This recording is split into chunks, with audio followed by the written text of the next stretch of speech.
right, let's talk about Kevin Durant and Charles Barkley. After the 4-game sweep of the Brooklyn Nets, Charles Barkley came on the air after that on TNT and basically said, I don't want to hear about you in championships. I don't want to hear about you being a champion if you don't drive the bus.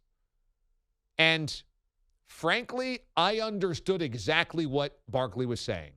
Now, some have lashed out at Charles Barkley because he never won a championship. So who is he to talk about a guy that's got 2 titles?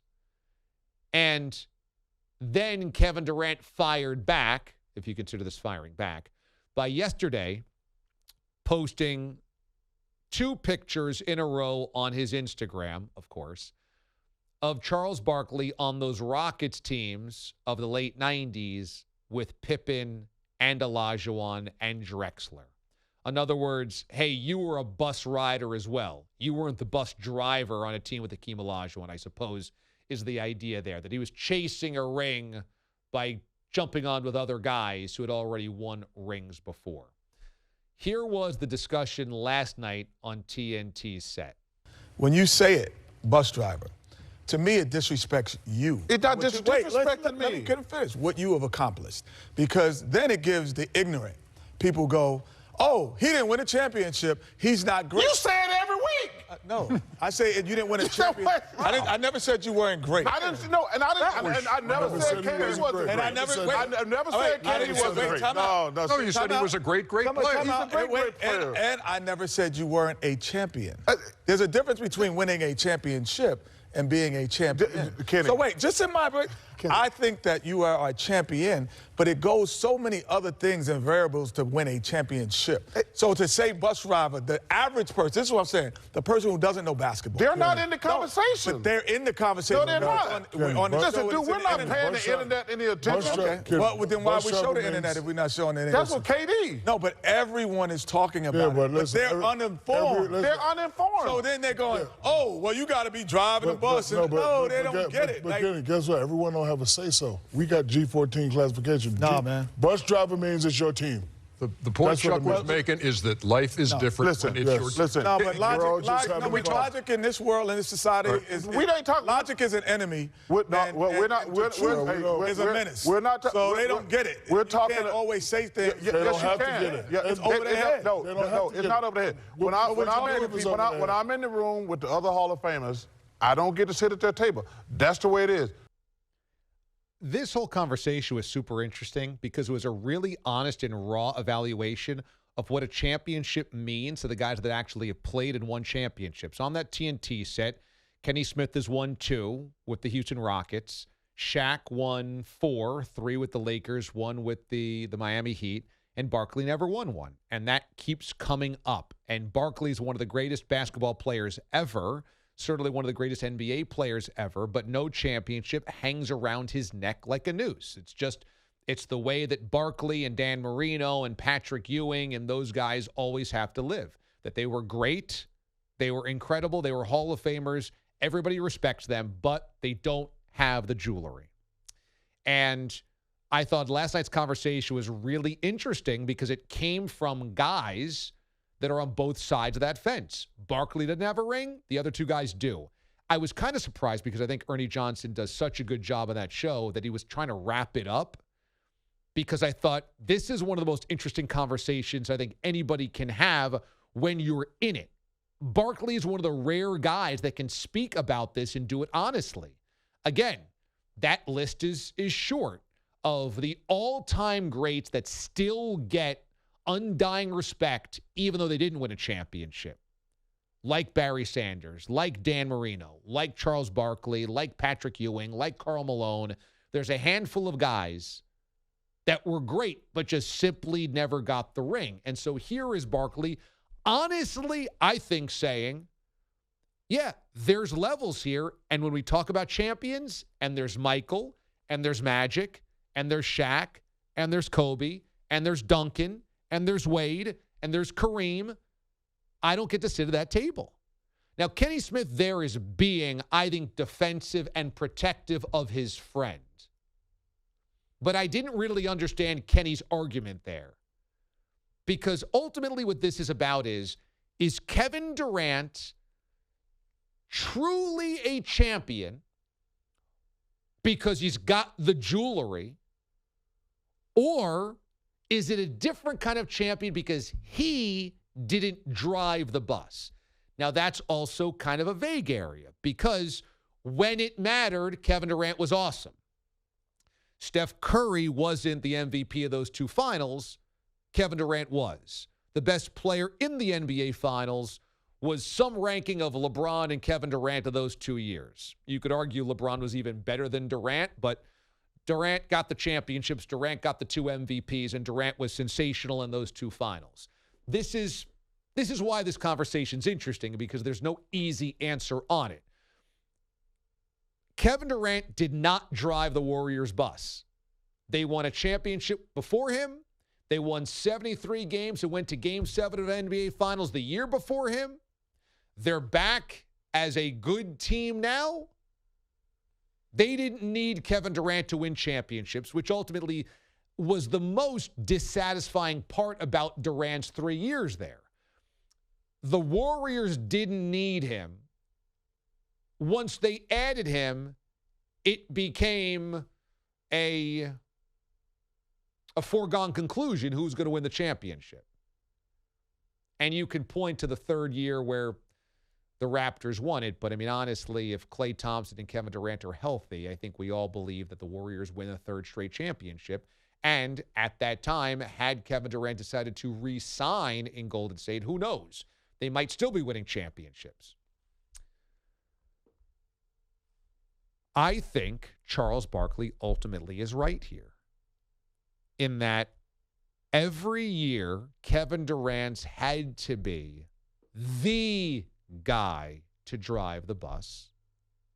His teams have not won the title. When he has not had to drive the bus because it wasn't his locker room and it wasn't his culture and it wasn't his team, those were the years he won the title. And let's be perfectly honest, for as great as Kevin Durant is, these two things are separable.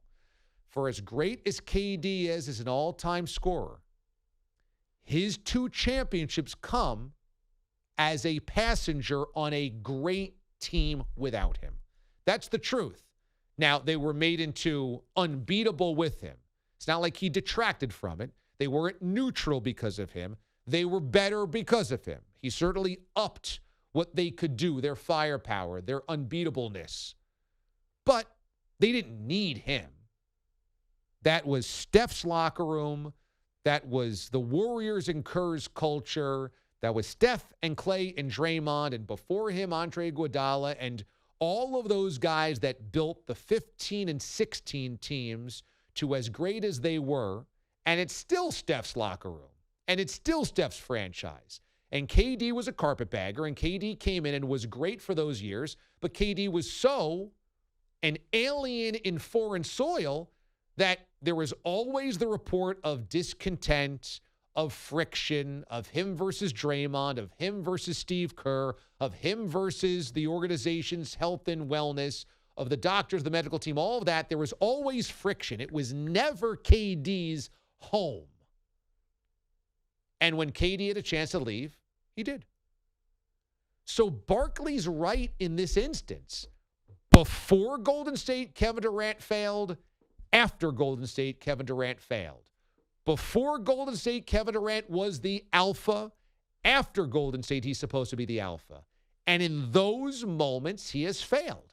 Now, you can point to this series, and again, this is what makes this conversation interesting, and say, yeah, but that's not Kevin Durant's fault. KD in game number 4 goes for nearly 40 points. He's harassed the entire series by the best defensive team in basketball. How can you pin this one on Kevin Durant? And okay, we can take that tack. But at the end of the day, the facts are the facts. And they are that Durant has been ultimately far more comfortable as a passenger than a driver. And Shaq puts it well there. Life is different when you're the driver. When you're the bus driver, it's different. And he's absolutely right, especially in sports. There's only one guy, that guy, the guy, that's got to take the pressure and the expectations and the failure and wear it all and rise to the occasion. There can't be more of those guys because that's why there's only a few greats upon greats. There's one Tom Brady, and there's one Michael Jordan, and there's one of these guys. Because not everybody can have that. There's one of them, and KD ain't one of them. And what Charles Barkley is saying is, I'm not one of them. And I can identify who is. And he's right. KD ain't one of those guys. Now, this Nets team had a lot of issues from a lot of different places, and Kevin Durant was actually not one of the top 3 or 4 problems on the Nets. Kyrie was a problem.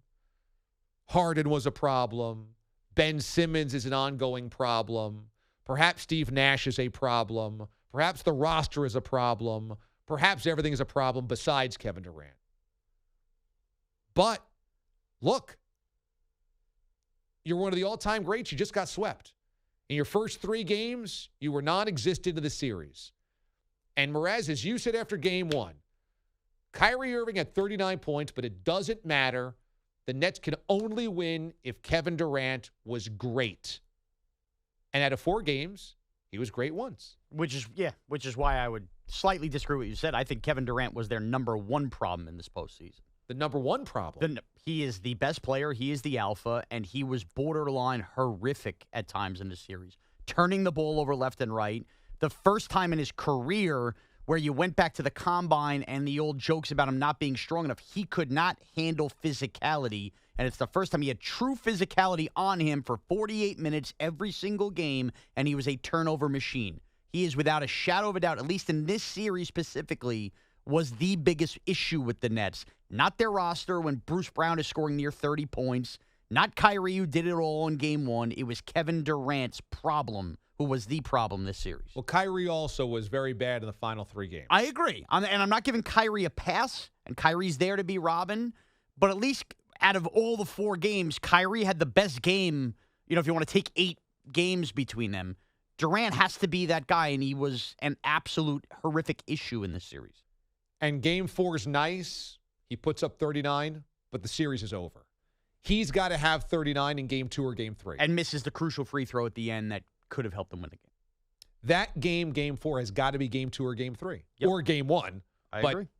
Kyrie had that game in game 1, so it's hard to have 2 guys that have that game. He's got to have that game 2 or 3 to extend this series. Absolutely. He's got to figure it out. If he can't handle physicality as he continues to get older, it's going to be an issue.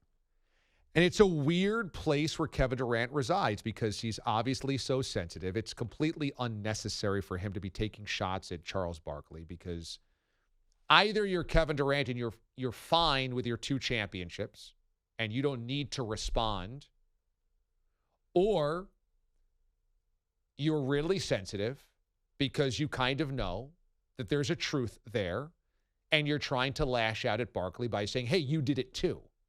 You did it too. Which doesn't necessarily mean Barkley's wrong. It just means you did it too.